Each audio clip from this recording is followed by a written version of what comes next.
for fair value gaps above the 50% area. So what we can see over here, I'm going to mark this out. This is an inefficiency I'm going to label in blue.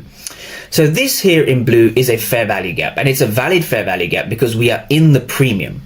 Now from here we have another fair value gap all the way up here. So if I move that out the way, we have another fair value gap that starts at this wick and finishes at this wick. So this is our second fair value gap within the premium itself.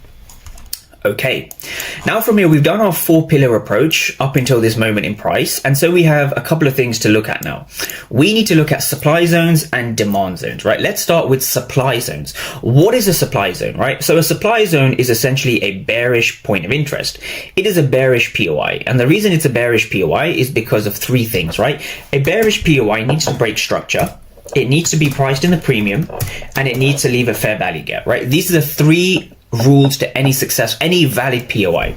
And so from here, our POI is going to be the last candle before the fair value gap. So I get a lot of questions about how I mark out my POIs. POIs are fundamentally different to fair value gaps. However, they're very, very closely linked. And the main difference between a POI is essentially a POI has 3 rules to them, which is what you can see on your screen, right? We need to break structure. So we've broken structure like this. We've had price breaking over here.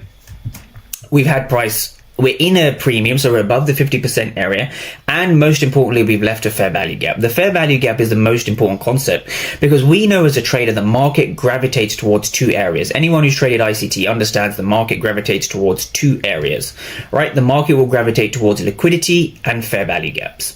And so we have a fair value gap over here. We have a second fair value gap over here. We also have a ton of liquidity over here, trendline liquidity, internal range liquidity, whatever you want to call it. The market will gravitate towards these 2 types of areas, fair value gaps and liquidity.